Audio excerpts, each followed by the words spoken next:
The story of the Great Wall of China is not one of a single grand construction, but of centuries of labor, fear, ambition, and survival. It began long before China was unified, during a time known as the Warring States period, when rival kingdoms fought constantly for dominance.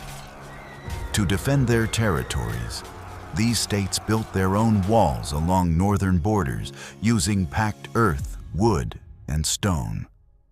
These early fortifications were not connected, but they laid the foundation for what would eventually become one of the most iconic structures in human history.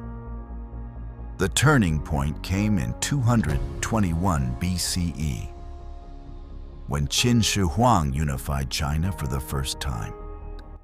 Determined to protect his new empire from northern nomadic tribes, especially the Xiongnu, he ordered the linking and expansion of existing walls.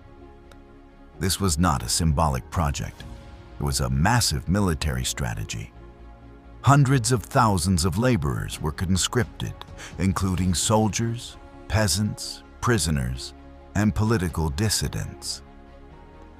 Many were forced to leave their homes and families, traveling to harsh and remote regions to work under brutal conditions.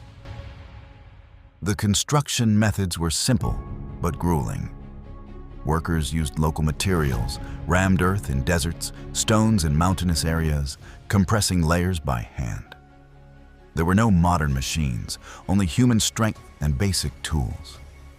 Extreme weather, exhaustion, hunger, and disease claimed countless lives. It is often said that the wall is the longest cemetery on Earth, as many who died during construction were buried within or near the wall itself. Though this is more symbolic than literal in most cases.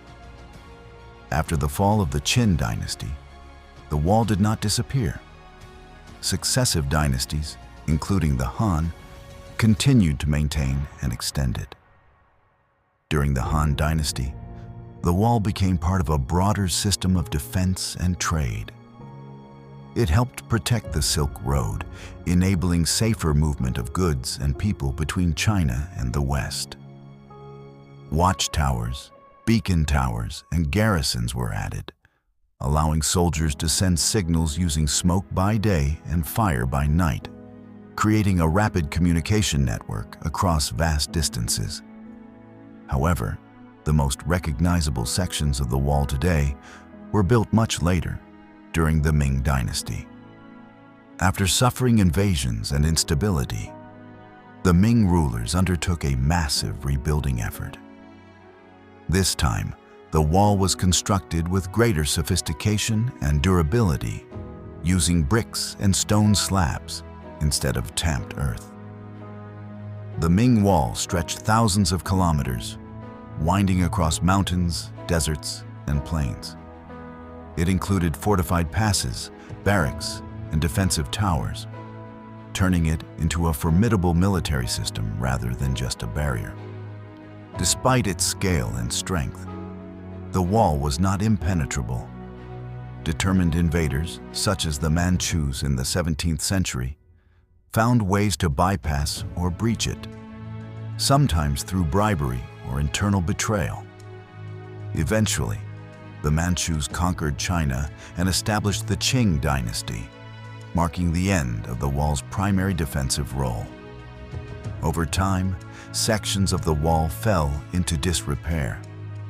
Natural erosion, human neglect, and even the reuse of materials by nearby villagers contributed to its decline. It wasn't until the 20th century that the wall began to be recognized as a cultural and historical treasure. Restoration efforts were launched, particularly near Beijing, transforming parts of it into major tourist destinations. Today, the Great Wall stands not just as a relic of ancient warfare, but as a testament to human endurance and ambition. It represents the power of a centralized state, the sacrifices of countless unnamed workers, and the long history of China's struggle to define and defend its borders. Stretching over 21,000 kilometers in total when all its branches are considered, it is one of the largest construction projects ever undertaken. But beyond statistics and stones, the real story of the wall is human. It is the story of farmers taken from their fields, soldiers standing guard in freezing winds, and emperors seeking security in a world of constant threat. It is a reminder that even the grandest achievements often come at a profound cost, etched not just into the landscape, but into history itself.